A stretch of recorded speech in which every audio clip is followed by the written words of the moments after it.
출애굽기 9장 8절로 12절.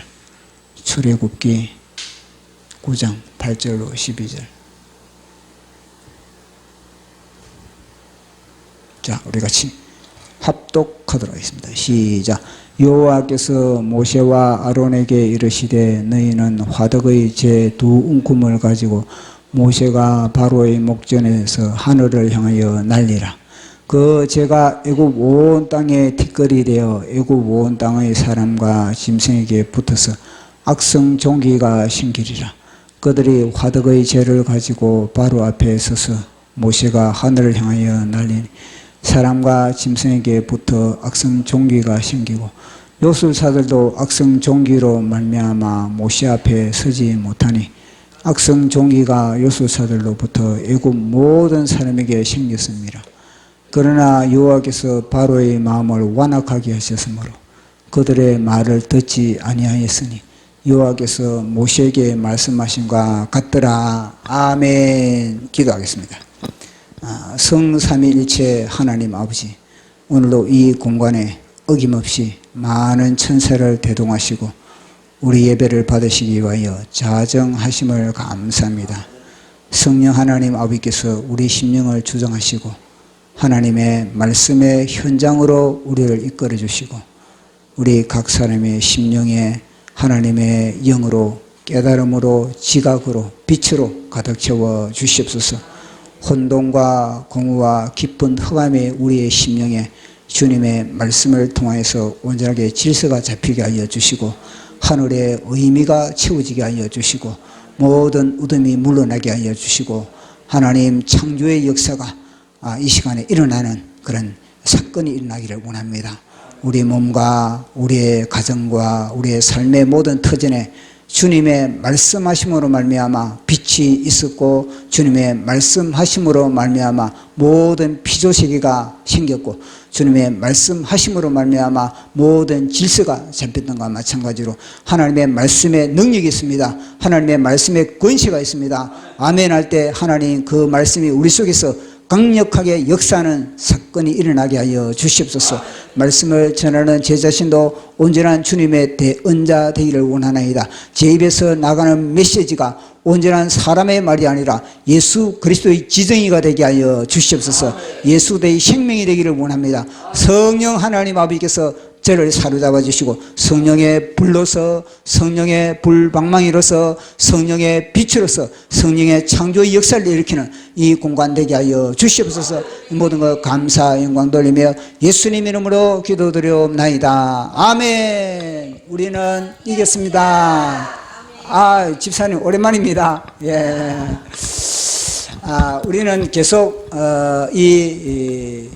이스라엘 백성들이 출애굽의 사건을 연출하는 부분을 살펴보고 있습니다. 우리가 지난주는 이 예배가 얼마나 중요한지에 대해서 살펴봤습니다. 그러니까 이 사람도 저마다의 소원이 있습니다. 사람도 다 소원이 있고 이 갈망이 있습니다. 누구든지 이 세상에 그 사람이 사람이라는 타이틀을 붙였다면 저마다의 그런 소원을 가지고 있고 저마다의 다른 갈망이 있는 겁니다. 마찬가지로 우리 속에 왜 그런 소원이 있고 우리 속에 그런 갈망이 생기겠습니까? 그것은 다름 아니라 우리가 하나님의 형상으로 빚어있기 때문에 그런 겁니다. 하나님의 형상으로 빚어있기 때문에 우리도 하나님처럼 우리도 소원을 가지고 있고 우리 속에 갈망이 있는 겁니다. 그래서 그러면은 하나님의 갈망, 하나님의 소원은 무엇인가? 여러 수천 수만 가지도 있겠지만 그 중에서 하나가 뭐냐면요, 예배받기죠. 예배받기. 하나님의 형상으로 빚은 그들이 하나님의 형상으로 회복되는 제1원리가 뭐냐면 제1원리가 뭐냐면 예배하는 예배. 하나님으로 하나님의 형상이 회복되는 그 순간부터 어떻게 되냐면 사람은 하나님을 섬기시고 그 하나님을 내가 하나님의 형상으로 회복되기 전에는 내가 가짜를 가지고 나는 예배를 했다. 가짜. 누굽니까? 가짜. 마귀를 예배를 하고 나를 예배를 하고 세상을 예배하고 쓸데없는데 인생을 투자하고 시간을 투자하고 에너지를 소진했던 겁니다. 그러나 하나님을 제대로 만나면 내가 인생에 사기를 당했구나. 내 인생에 진짜 도둑질을 당했구나. 얼마나 억울합니까? 어느 누구든지 예수 그리스도를 만나면요 통곡하지 않을 수가 없는 겁니다.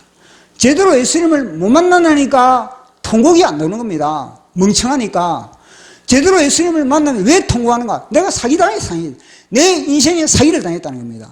내가 진짜 예배를 해야 할 그 대상을 향해서 내가 예배를 하지 않고 가짜를 향해서 내가 예배를 했으니 얼마나 억울합니까? 인생에 대해서.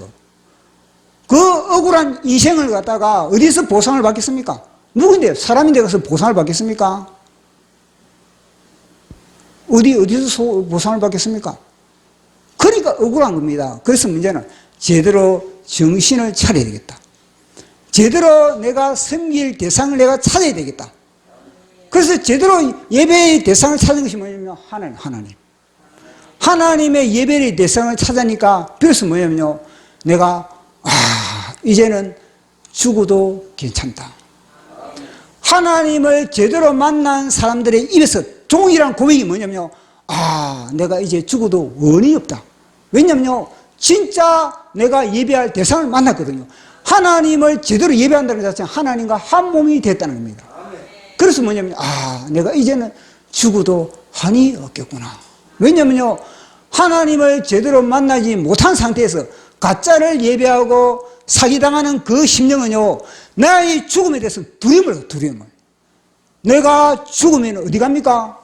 마귀가 가는 영원한 불못에 가기 때문에 늘 불안하고 늘 두려운 겁니다. 그러나 하나님을 예배한 진짜 예배 대상자를 만나면요. 나는 죽어도 괜찮다.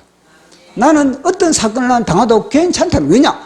내가 죽으면 어디 갑니까? 영원한 새 예루살렘을 가는 겁니다. 그러나 사기를 당하는 사람은 어디 갑니까? 늘 불안한 겁니다. 아니 가짜를 이놈에게 이놈의 특징이 뭡니까? 요 마귀의 특징은 늘 불안. 이 지구상에 최고 불안한 사람이 누구겠습니까? 김정은이. 최고 독재를 하죠. 최고 불안한 게 김정은입니다. 그 다음에 영적으로 최고 불안한 놈 누구입니까? 마귀. 사기를 당하고 사기를. 가장 불안한 이 마귀의 불안함이 가짜를 예배하는 사람들 속에 들어가는 거예요. 그리고 가짜로 생기니까 불안한 겁니다. 그러나 진짜 예수 그리스도가 우리 속에 들어온 사람, 진짜 성령 하나님이 우리 속에 들어온 사람들은요, 왜 불안해? 왜 두려워해? 뭘 염려해? 죽음 걱정 없는 겁니다. 왜냐? 죽으면은요, 영원한 하나님의 나라가 가기 때문에 그런 겁니다. 그러나 가짜로 생기면 죽으면 어디 갑니까? 영원한 지옥불에 들어가기 때문에 그러니까 늘 불안하고 긴장, 초조, 내일이. 왜냐하면 제가 예수님을 믿기 전에 그랬거든요. 제가 예수님을 믿기 전에는 뭐냐면요. 미래가 내가 직장이 보장이 돼 있는, 거의 직장이 보장되어 있는 그게 문제가 아닌 겁니다. 내 영혼의 불안함이, 내 영혼의 이 불안함을 갖다가 내가 어떻게 떨쳐버릴 수 있을까? 어떻게 해결할 수 있을까? 그래가지고 수많은 내가 분야에 내가 다 접근을 해보고 수많은 분야에 내가 관심을 갖고 해봐도 뭐냐? 하면 할수록 뭐냐? 제 속에 더 흑이어지는 겁니다. 마치 수가성 여인처럼. 수가성 여인이 남편이 몇 명입니까? 6명의 남편, 무엇입니까? 6명을 갖다가 이거는요, 6개의 종교를 가져봤다는 겁니다. 일종의. 6개의 종교를, 일종의 그게 뭐냐면 6명의 남편을 가졌다는 것 자체는요, 하나의 그런 6개의 종교를 가져야 돼. 나름대로 그 종교 하나하나에 내 영혼을 갖다가 맡겨볼까? 내 영혼의 안식처를 찾아볼까? 해봤지만 어십니까? 다 이 남편, 이 종교, 저 종교, 다 뭐냐면요. 그 수가성 여인의 갈망과 수가성 여인의 그 갈증을 해결할 수가 없다는 겁니다. 그 해결할 수 없는 그런 갈망 가운데 지금도 지금 사귀고 있는 그 남편, 가짜 남편, 엉터리 남편, 그것도 그 종교, 그것도 하나 종교거든요. 그 종교를 가지고 있다는 겁니다. 이거는요, 불신자에게도 그렇지만요, 예수님을 믿는 사람도 마찬가지입니다. 6군데의 교회를 옮겨 다니는 겁니다. 이 교회 옮겨 다니고, 아, 여기가 아닌가 봐요. 또 저 교회 옮겨 다니고, 아, 저 교회도 아닌가 봐요. 그런 경우가 있다는 겁니다. 그런데 이 수가성 여인이 진짜 그 영혼의 갈망을 갖다가 해결해 준 사람이 누구입니까? 예수 그리스도입니다. 그 수가성 여인이 관심이 어디냐면요, 예배. 왜 우리 예수님이 수가성 여인을 갖다가 칭찬을 했습니까? 그것은 다름 아니라 이 수가성 여인이 단순히 뭐냐면요, 자신의 그런 미래를 갖다가 딱 우리 예수님이 탁 보자마자 당신 남편 데리고 오라. 그러니까 아, 나는 남편이 없습니다. 그래, 당신 그동안에 이 남편 저 남편 다 체인지를 했지만 지금 있는 남편도 가짜다. 그러니까 이 수가성 여인이 뭐라 그랬습니까? 내가 보니까 선지자네. 그 선지자라는 것을 갖다가 밝혔다면은, 그럼 어떻게 하겠습니까? 선지자라는 걸 탁 밝히면은, 보통 사람 같으면은 뭐냐면요, 아, 내 개인의 장래, 지금 사귀고 있는 이 남편 말고 다음 남편은 어떤 남편을 만날까요?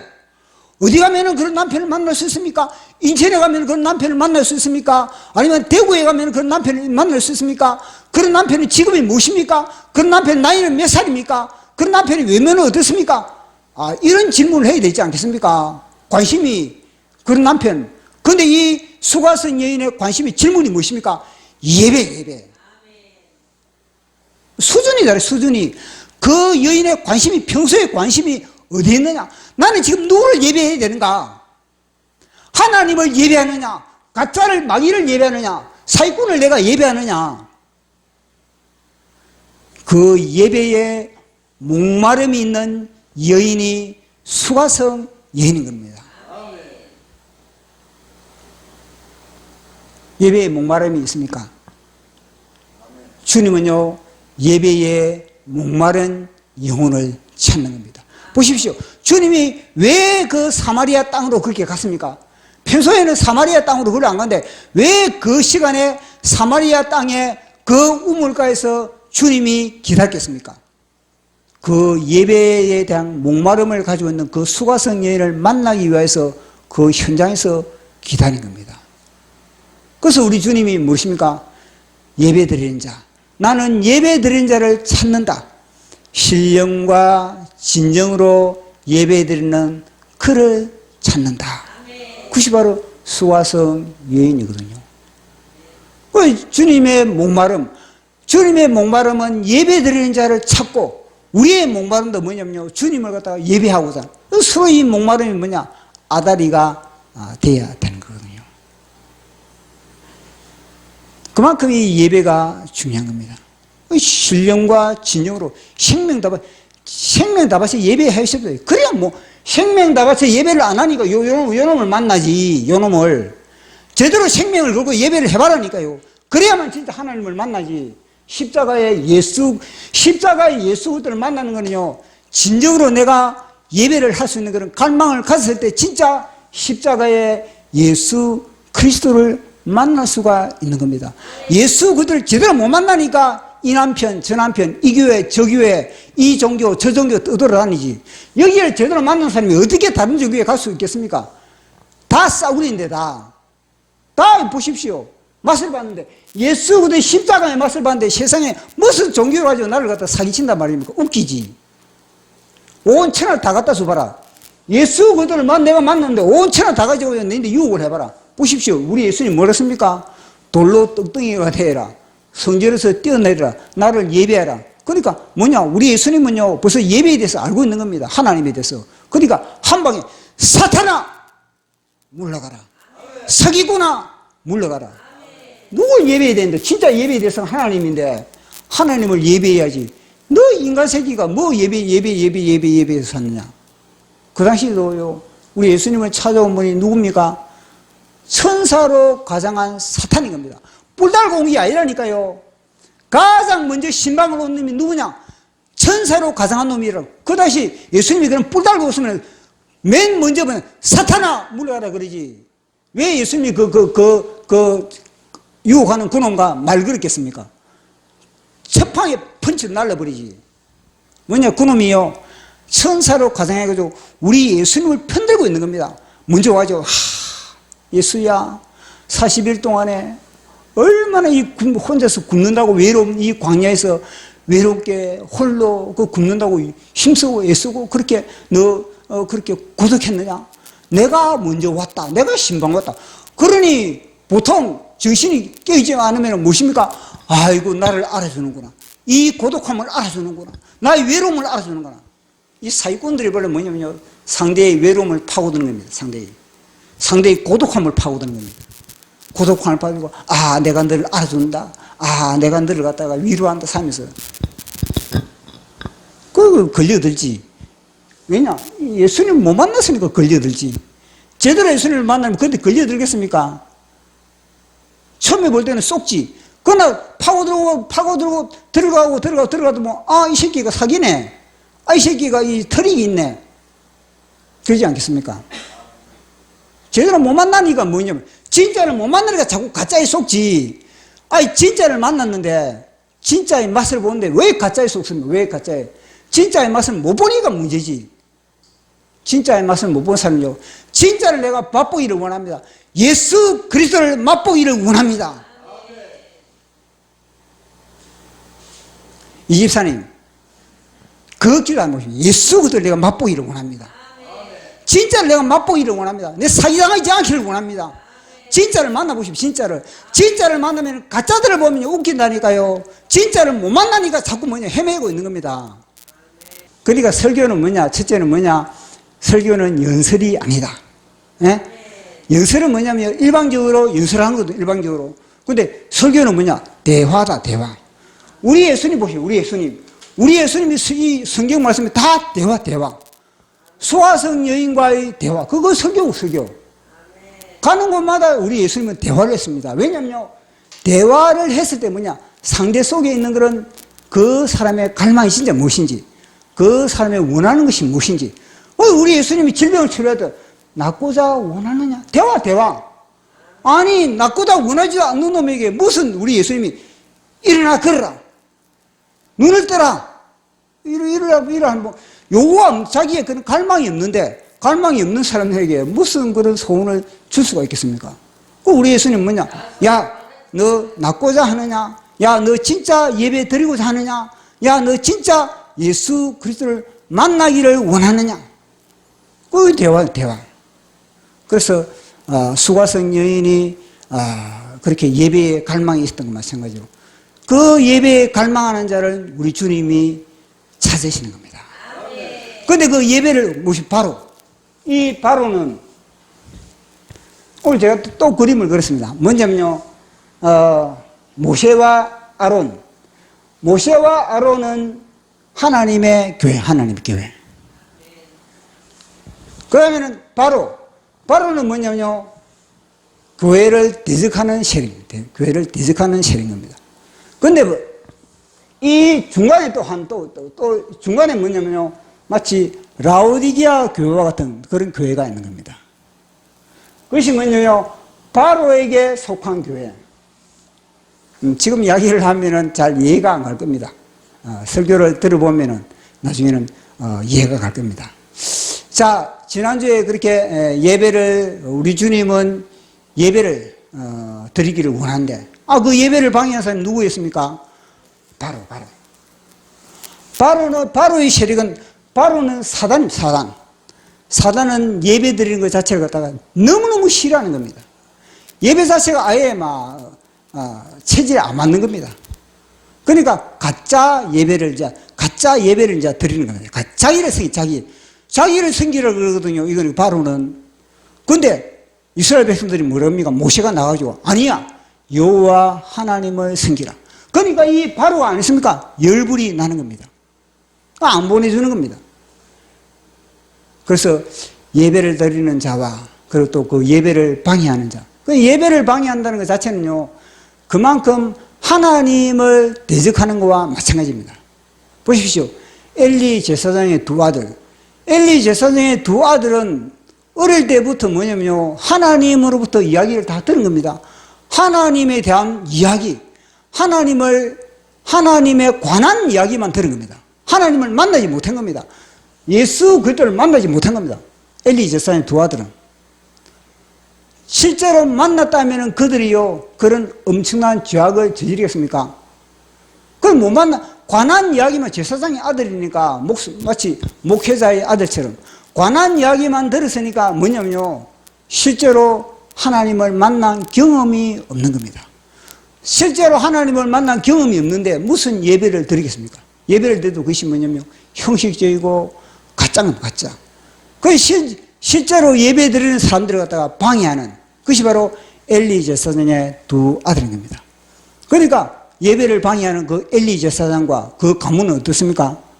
멸망할 수밖에 없는 겁니다.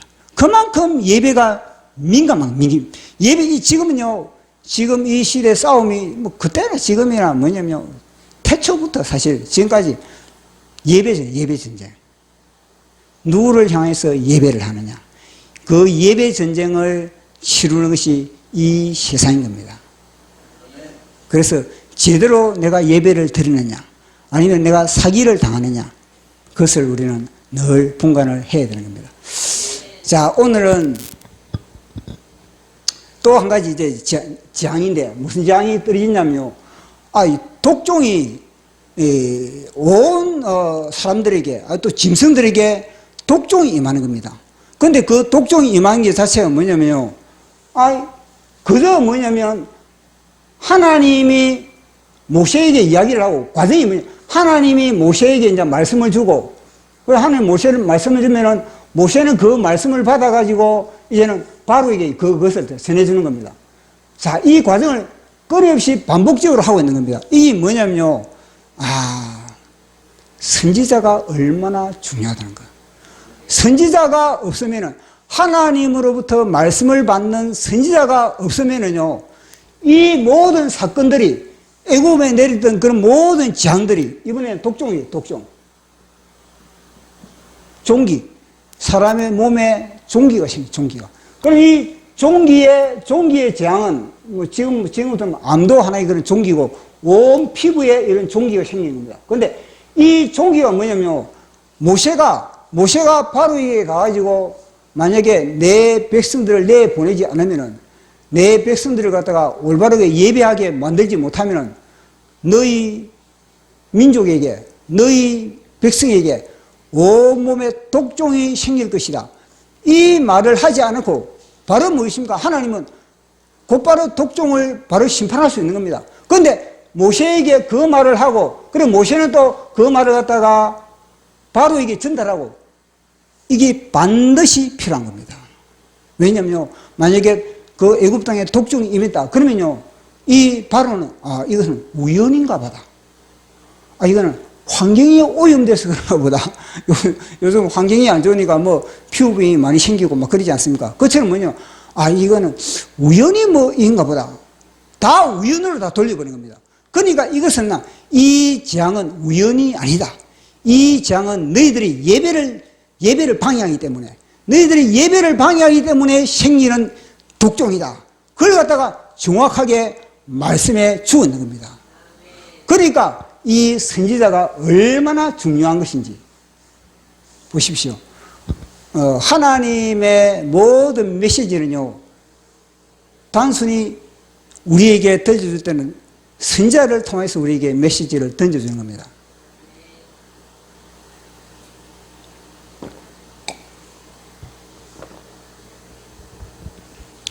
선지자가 없으면 우리는요, 우연으로 모든 것을 다 돌리고. 이 세상의 모든 인생살이와 모든 사건들이 다 하나님의 그런 핸들 안에서, 하나님의 프로그램 안에서 모든 것이 다 운행되고 있는데, 우리는 뭐냐면요, 하나님이 눈에 안 보이니까, 우리는 모든 사건들이 다, 이거는 우연인가 보다.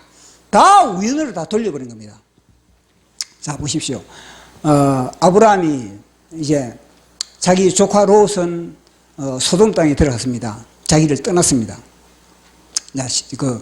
식소들을 이끌고, 그리고 이제 자기는 이제 가나안 땅에 이제 이 기브온 땅에 이제 머무는 겁니다.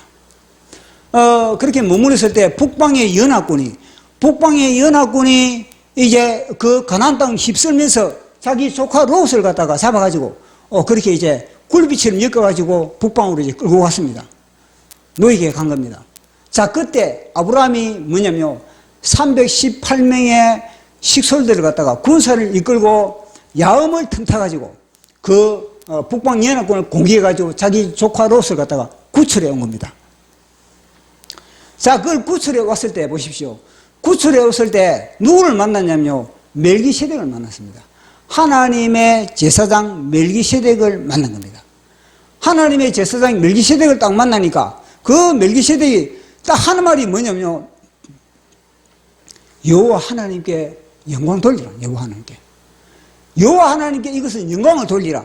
이 승리를 가져다 준 것은 뭐냐? 이것은 아브라함 너가 작전을 잘 펼쳐서 그런 것도 아니고 너희들이 야음을 틈타가지고 너희들이 그렇게 은밀하게 그렇게 공격을 해서 그런 것도 아니고 이 모든 것 다 하나님께서 다 그렇게 승리케 해 주었다. 그렇게 이제 멜기세덱이 이야기를 하는 겁니다. 그러니까 아브라함이 어떻게 하겠습니까?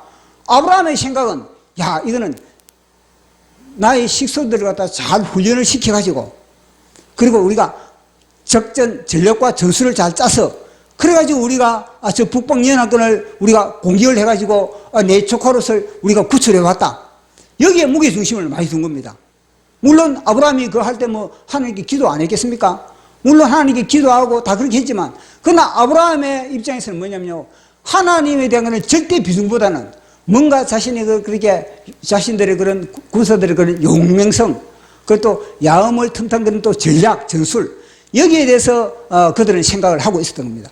그런데 갑자기 멜기세덱이 하나님에 대해 여호와 하나님에 대한 얘기를 하니까 이 아브라함의 태도가 달라져 버립니다. 그 태도를 한번 보도록 하겠습니다.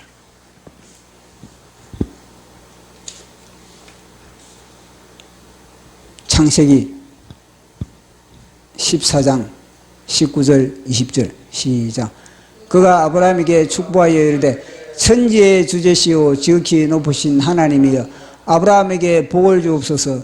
너의 대적을 내 손에 붙이신 지극히 높으신 하나님을 찬송할지를 하며 아브라함이 그 얻은 것에서 10분의 1을 멜기세덱에게 주었더라. 아멘. 보십시오. 갑자기 멜기세덱이 나타나가지고 하나님께서 이 모든 승리를 너에게 줬다는 겁니다. 그래서 아브라함이 볼 때는 맞아, 하나님이 나에게 승리를 줬어요. 그래서 이 멜기세덱은요, 그에 대한 11조를 갖다가 누구에게 드렸습니까? 멜기세덱에게 하나님께 그렇게 드린 겁니다. 이게 뭐냐면요, 얼마나 이 멜기세덱이라는 이 선지자, 이 제사장이 중간다리의 역할을 감당해 주기 때문에 아브라함도 이걸 깨달을 수가 있었던 겁니다. 그래서 아브라함이 또 뭐냐면요, 자신이 그동안에 보십시오. 북방연합군을 통해서 노획을 한 거 얼마나 이 품질 좋은 것들 다 노획을 해왔겠습니까? 그 노획을 해온 것에 대해서 이 아브라함은요, 나는 하나도 나는 손대지 않겠다. 왜냐? 만약에 내가 이 노획을 해온 이것으로 인해서 내가 만약에 거부가 되었다면은 이 소돔 왕들 이들이 뭐라 그랬습니까? 주위의 사람들이 뭐냐? 아브라함이 거부가 된 것은 다른 말 아니라 소돔 왕이 그렇게 도와주기 때문에 거부가 됐다. 그런 소문 때문에. 그래서 아브라함은요, 아예 그건 차단시켜 버립니다. 자, 다음에 읽어보도록. 창세기 14장 23절 시작. 내 말이 내가 아브라함으로 치부하였다.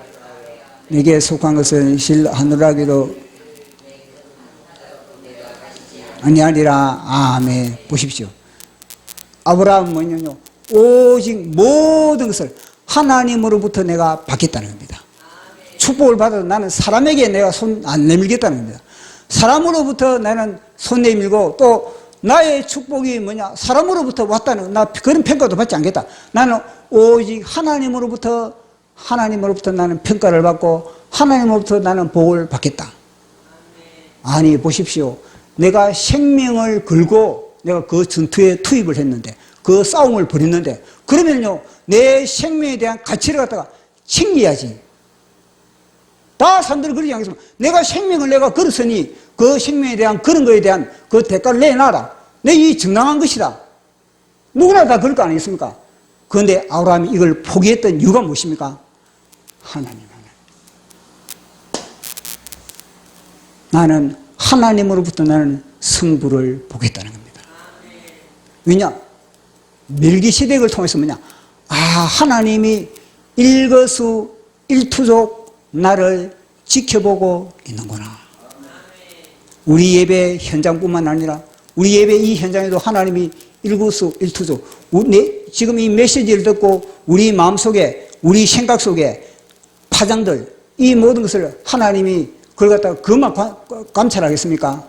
우리의 삶의 모든 순간들마다 하나님이 다 불꽃의 눈동자로 지켜보고 기록하고 기념하고 때로는 심판도 뭘 가지고 심판하겠습니까? 심판도 뭐냐면요, 우리의 삶의 모든 삶을 다 기록한 걸 가지고 나중에는요 비디오로 보여주고 있는 겁니다. 그 비디오 앞에서 우리가 보십시오. 로마서에 뭐랍니까? 우리 혀가 스스로 자백을 하고 있으니까 내 그 사기쳤던 거 내 자백한다는 다. 그것이 바로 하나님의 불꽃 같은 눈동자인 겁니다. 보시면 이 선지자가 어려울 때만 우리가 선지자가 필요한 겁니까? 또 뭐냐면요, 우리의 그런 또 심판을 내릴 때도 선지자가 필요한 겁니다. 심판을 예언할 때도 뭐냐면요, 반드시 선지자를 통해서 심판을 예언하게 되는 겁니다. 보십시오. 축복도 마찬가지고, 만약에 나에게 질병이 왔다, 우리 가정에 무슨 재앙이 왔다, 민족의 재앙이 왔다, 민족의 심판이 왔다, 그러면요 다른 사람들은 다 그만 세상 사람들의 특징은 뭐냐, 아 이거는 뭐 우연히 뭐 이런 일이 있다, 아니면 또 세상의 어떤 사건들 그걸 가지고 이제 이게 그렇게 됐는가 보다, 그렇게 모든 사람들이 다 판단을 하고 있는 겁니다. 그러나 그것을 갖다 정확하게 진단을 내리는 분이 누구냐? 바로 선지자라는 겁니다. 그래서 뭐랬습니까? 아모스에서 하나님은 선지자들에게 말씀하시지 않고서는 결코 일을 행하시지 아니한다, 그렇게 했거든요. 자, 말씀으로 우리 한번 확인해 보도록 하겠습니다. 아모스서 3장 7절 8절 시작. 주 여호와께서는 자기의 비밀을 그 종 선지자들에게 보이지 아니하고는 결코 행하심이 없으리라. 사자가 부르짖은즉 누가 두려워하지 아니하겠느냐? 주 여호와께서 말씀하신즉 누가 예언하지 아니하겠느냐? 아멘. 하나님의 비밀은 수천 개입니다. 그러나 하나님의 비밀을 갖다가 이 세상 사람들은요 모릅니다. 그런데 하나님의 그 비밀을 갖다가 하나님은요 비밀을 갖다가 열어주는 사람이 있는 겁니다. 그 사람이 바로 선지자. 선지자를 통해서 하나님은 하나님의 비밀을 갖다가 열어주고 있는 겁니다. 그러면은 이 선지자가 하나님의 비밀을 받았다. 그럼 비밀을 받았으면 그럼 그 비밀을 나 혼자만 가지고 있습니까? 하나님의 비밀을 받은 사람은요 그 비밀을 가지고 받은 것에 대한 책임. 내가 만약에 그 비밀을 내 혼자만 가지고 있다면 그 사람은요 심판을 받을 수밖에 없는 겁니다. 왜 비밀을 그 사람에게만, 그 사람이 하나님 비밀을 준 목적이 뭐겠습니까? 왜 그 사람에게 그 비밀을 주겠습니까?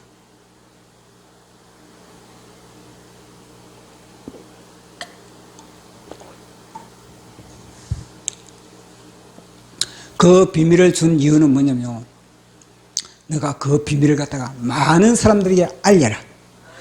하나님의 나팔수로서 하나님은 사용하기 위해서 그 비밀을 준 겁니다. 그런데 그 비밀을 받은 내가 나팔을 불지 않으면 뭐냐, 내가 뭐냐면요 저주를 봐. 내가 재앙을 봐. 내가 왜 너 책임을 다하지 않느냐. 그렇기 때문에 선지자는 뭐냐면요, 선지자가 고통스러운 겁니다. 이 에레미야가 그러지 않습니까? 내가 왜 이 태어났는가? 내 복중에서 왜 태어났는가? 내가 막 죽었으면 좋겠는데 왜 태어나가지고 이런 고생을 내가 당하는가? 왜냐? 다른 사람들은요 아무 일 없다는 거예요. 아무 일.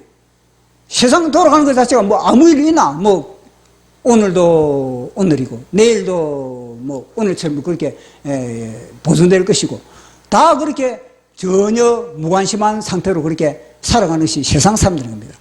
그러나 선지자는 뭐냐면요 미리 재앙을 받기 때문에, 에레미야는 미리 나라의 멸망을 받기 때문에 에레미야는요 고통스러운 겁니다. 다른 사람들은 전혀 그런 고통이 없는데 에레미야는 미리 뭐냐면요 전쟁의 나팔 소리를 들었던 겁니다. 전쟁의 말발굽 소리를 들었던 겁니다. 전쟁으로 인해서 아비교 안에 그 모든 사건들을 갖다가 에레미야는 본 겁니다. 그러니까 어떻게 했습니까? 고통스러울 수밖에 없는 겁니다. 그래서 그 고통을 갖다가 에레미야는요, 풀어내지 않을 수가 없는 겁니다. 그래서 에레미야는 수많은 핍박을 받으면서 고난을 당하면서 그 고통을 풀어낸 자의 사인 겁니다. 정광훈 목사님도 마찬가지예요. 정광훈 목사님도 늘 그러지 않습니까? 야, 이 참 내가 먼저 본 자로서 내가 고통스럽다는 겁니다. 대한민국의 미래를 먼저 보았기 때문에, 미리 봤기 때문에 고통스러운 겁니다. 미리 보지 못한, 보십시오. 어린아이는요, 천지분간을 못한 겁니다. 어린아이는 1년 후, 아니면 10년 후 장래에 대해서 아예 생각도 못하는 겁니다. 그저 하루 그날 나에게 먹을 거 주는 거, 나에게 입을 거 주는 거, 부모가 내 옆에 가까이 있는 거, 그것만으로 어린아이는요, 만족하고 내일에 어떤 일이 벌어질지에 대해서 전혀 무관심한 것이 바로 어린아이 겁니다. 마찬가지로 백성들의 심령은 어린아이 상태에 불과한 겁니다. 그러나 정광훈 목사님 뭐냐면 미래에 우리 대한민국에 당할 그런 모든 사건들을 갖다가 미리 보니까 어떻게 했습니까? 고통스러울 수밖에 없는 겁니다. 그 고통을 해결하기 위해서 미리 뭐냐? 대비하자. 이것이 바로 정광훈 목사님의 운동인 겁니다. 그것이 바로 복음통일이고 그것이 바로 백투 예루살렘의 하나의 그런 작업을 하고 있는 것입니다. 그만큼 그 선지자가 얼마나 중요하다는 것은 이 선지자를 통해서 하나님은 말씀하시고 그리고 선지자를 통해서 하나님은 뜻을 이루어가고 있다는 겁니다. 그래서 지난주에는 우리가 보니까 이번에 제가 이 말씀을 보면서 지난주는 보니까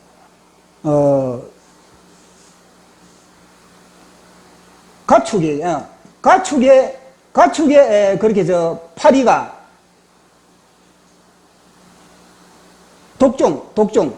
가축의 독종이 임했지 않습니까? 근데 이번에도 뭐냐면, 이번에는 가축이 아니라, 이 가축은 뭐냐, 임해가지고 가축이 다 죽었거든요, 가축이.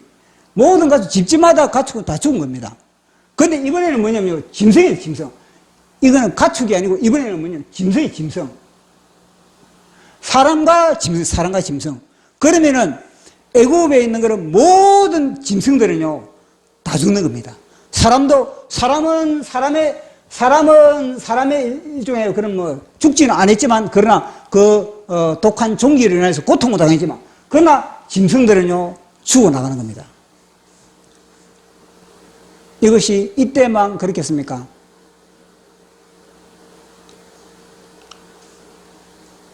요한계시록도 마찬가지예요. 요한계시록 때도 뭐냐면요, 대접장이 떨어질 때 어떤 일이 벌어지는가? 그것은요, 666을 받은 사람, 그리고 하나님을 예배하지 않고 다른 귀신을 섬기고 다른 종교를 가지고 있는 사람들, 다른 종교를 가지고 있는 그런 사람들에게 이 독종의 심판이 임한다는 겁니다. 자, 우리 요한계시록 한번 보도록 하겠습니다. 요한계시록 16장 1절 2절 시작. 2절 시작. 첫째 천사가 가서 그 대접을 땅에 쏟음에 짐승의 표를 받은 사람들과 그 우상에게 경배하는 자들에게 악하고 독한 종기가 나더라. 아멘. 666표를 누가 받겠습니까? 이 세상에 666표를 누가 받겠습니까? 이 세상에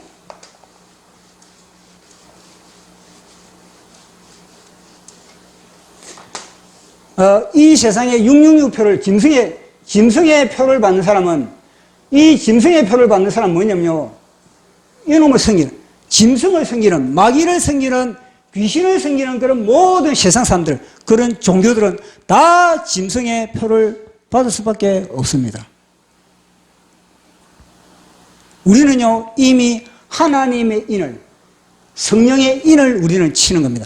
성령의 인을, 하나님의 백성은 성령의 인을 치지만, 그러나 이 짐승을 섬기고 마귀를 섬기고 세상 종교, 세상 신을 믿는 그들에게는요, 이 짐승의 표를 받게 되는 겁니다. 그것은 무엇입니까? 이 독종의 심판이 그들에게 임할 수밖에 없는 겁니다. 왜 독종의 심판이 임하겠습니까? 요한계시록하고 지금 우리가 살펴보는 이 내용과 보면요, 그만큼 사람이 독하다는 거예요. 그만큼 사람이 아니습니까? 심령이 독하요. 독기로 가득 차 있기 때문에, 그 심령의 상태가 독기로 가득 차 있기 때문에 독종이 그 사람에게 엉겨 붙을 수밖에 없다는 것을 알 수가 있는 겁니다.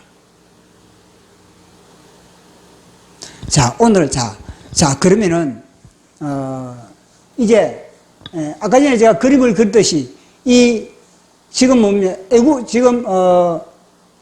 고시엔 땅은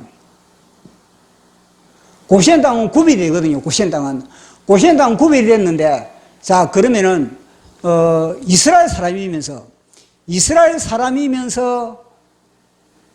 모든, 우리가 생각할 때는 그렇지 않습니까? 성경을 때, 모든 고시엔 땅의 사람들은 다, 이제, 하나님을, 이 심판이 내리면 다 하나님을 섬긴다. 다 하나님께 돌아왔다.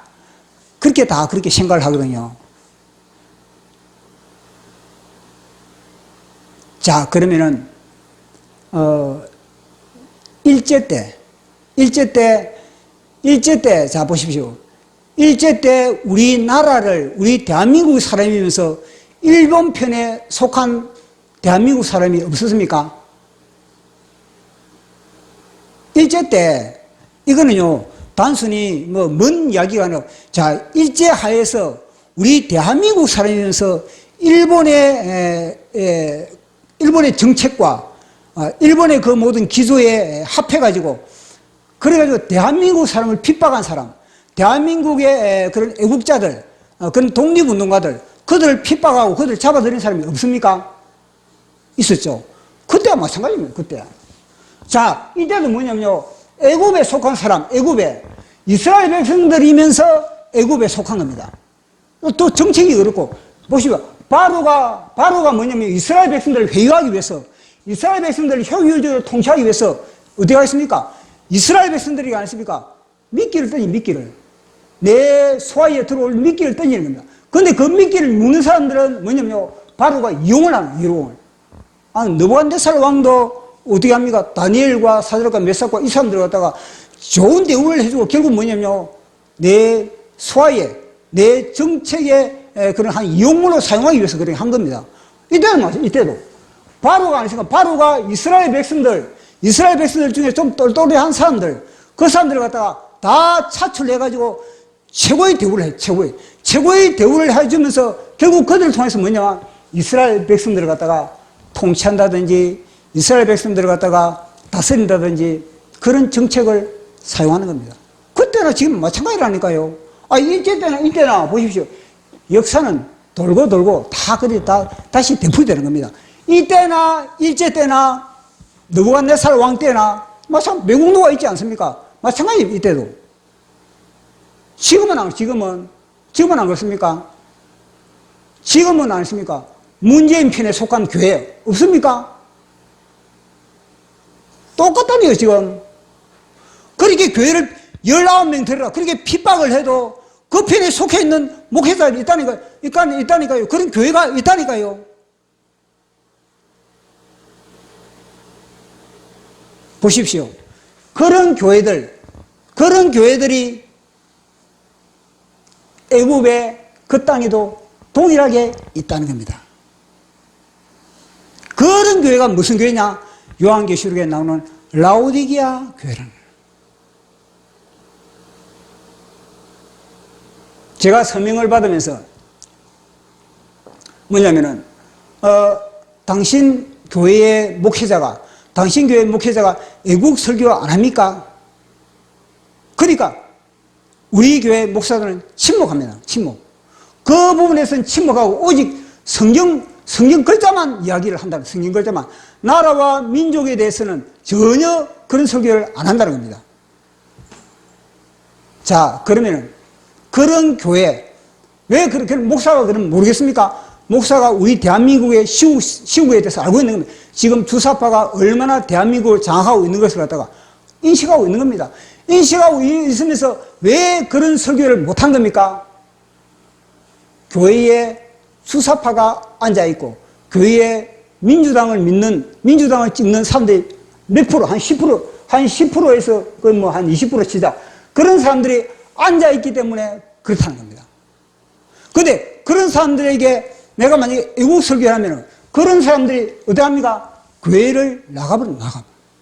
교회를 나가면서 헌금이 떨어진다는 겁니다. 그러니까 그런 사람들을 갖다가 나가지 않고 헌금도 안 떨어지고 딱 잡아놓기 위해서는 뭐냐? 적당한 설교를. 그게 뭐냐? 라오디게아 설교, 라오디게아 교회. 라오디게아 교회는요, 딱 뜨겁지도 않고 차지도 않고 딱 중간지대 않습니까? 아무 일 없는 것처럼. 그 라오디게아 교회는 하나님이 토해버리라고 하는데 차지도 않고 덥지도 않고 내가 토할 상태가 되어 있는데 뭐냐? 목회자는요, 우리는 괜찮다. 우리는 부자다. 우리는 전혀 부족함이 없다. 우리는 은혜 충만하다. 우리는 사랑 충만하다. 우리 교회는 안전하다. 우리 교회는 들림받는다. 우리 교회는 신부교회다. 우리 교회는 괜찮다. 보십시오. 라오디게아 교회가 멀리 있는 것이 아니라는 겁니다. 지금 이 시대도 라오디게아 교회가 있었고 이 애국 땅에도 라오디게아 교회가 있었다는 겁니다. 중간지대에서 정확하게 자기 자신을 갖다가 표현하지 않는 라오디게아 교회가 있다는 겁니다. 지금 대한민국도 라오디게아 교회가 있는 겁니다.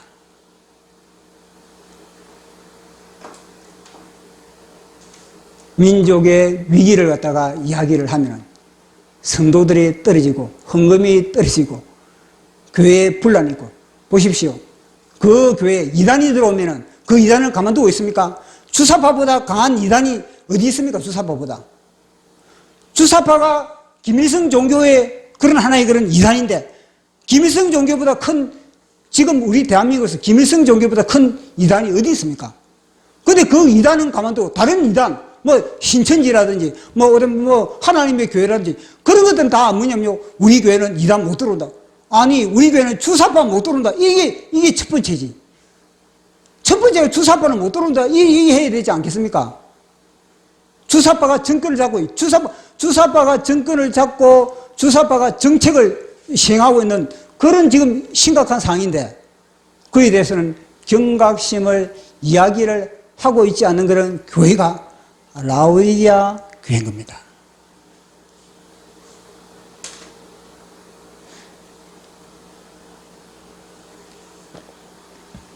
신천지는 대놓고 있는 거거든요. 신천지는. 근데 이 주사파는 은밀하지 않습니까? 아주 은밀하다 보니까 뭐냐면요, 교회마다 우리 교회 신천지는 출입 불가.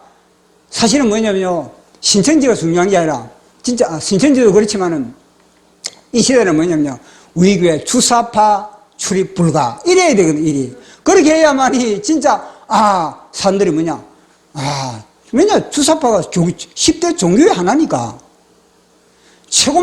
주사파가 최고 많은 성도를 가지고 있는데 지금 이단 중에서도. 근데 그에 대한 심각성을 이야기를 안 하는 겁니다. 왜냐? 라오디게아 교회이기 때문에. 그래서 우리는 오늘 모세에게 속한 교회가 돼. 여기서 결정을 해요. 결정을. 이 순간에 내가 모세에게 속할 것인가 아니면 여전히 바로에게 속할 것인가, 그걸 결정을 내야 돼요. 결정. 그 결정을 못 내리면 어떻게 되겠습니까? 결국은요, 이놈이 같이 망하잖아. 같이. 그래 그 순간 보십시오. 하나님이 10가지 재앙을 내릴 때는요, 이 애굽 땅에 10가지 재앙을 내릴 때는 바로를 향해서 완전히 치명타를 때리는 것이 아니라, 물론 바로를 향해서 치명타를 때리는 것도 있지만 진짜 중요한 건 내 백성 이 라오디게아 교회와 같은 그런 데로 돌아오라. 왜 대한민국에 하나님이 이렇게 많은 그런 고통을 주는 겁니까? 라오디게아와 같은 그런 교회야, 빨리 정광 목사님이 붙어라. 과문으로 나오라. 진짜 과문이 참교회다. 그 이야기를 주님이 지금 하고 있는 겁니다. 그래서 우리는 역사를 통해서 이 시대를 우리가 진단하면서 우리가 올바로 소속되는 것, 정확하게 우리가 속해야 할 그곳에 우리가 속하면은 우리는요, 하나님이 오늘도 바로의 목전에 모세가 하고 있지 않습니까? 그래서 뭐냐, 하나님이 우리에게 복을 주고, 그러나 우리와 함께 속하지 않는 그들은요, 독종의 심판, 독종의 심판이 임할 수밖에 없는 겁니다. 심령의 독종의 심판이 임하고, 가정의 독종의 심판이 임하고, 삶의 독종의 심판이 임하고. 왜 독종의 심판이 임하겠습니까? 마귀가 들어본 마귀가 이 이스라엘 백성들 이 고시엔 땅에는 천사가 내 그림을 그렸지 않습니까? 천사가 하늘에 좋은 것으로 갖다 주는데 이 무엇입니까? 마귀를 섬기고 있으니까 마귀가 뭘 갖다 주겠습니까? 염려, 근심, 두려움, 불안, 걱정, 고통, 온갖 악재를 갖다가 다 끌어 그 지남천처럼 들어보거든요. 왜냐? 내 영혼이 독하니까, 독한 향기를 풍기니까, 독한 냄새를 풍기니까 마귀들이 들어붙을 수밖에 없는 겁니다. 그러나 내 속에 이 광화문에 편입된 이러면 어떻게 됐습니까? 천사들이 자동적으로 붙을 수밖에 없다는 겁니다. 그래서 우리가 정확한 소속 가운데 가는 저와 여러분 되기를 축복합니다. 자, 마지막 보도록 하겠습니다. 모세에게 속한 교회, 바로에게 속한 교회. 첫 번째, 시작. 머뭇머뭇하지 말고 모세에게 붙어라. 한국 교회여 광화문에 붙어라. 이게 답입니다. 이게 사실은 지금 외치고 있는 이 7가지 자꾸 재앙을 왜 이스라엘 백성들에게 지금 애굽 땅에 이 10가지 재앙으로 후딜 패고 있습니까? 사실 몇 번만 때리면 끝나는데 주님은 10가지나 그렇게 한 펀치 끝내버리는데 그것은 뭐냐? 애굽 백성의 심판도 중요하지만 내 백성 이 라오디게아 교회 같은 이 중간 지대에 이 머뭇머뭇하는 이 완전 해식 지대에 있는 이놈들 때문에 주님이 그렇게 하고 있는 겁니다. 대한민국의 어려움도 마찬가지거든요. 자, 찬양하고 기도하는 시간 갖도록 하겠습니다.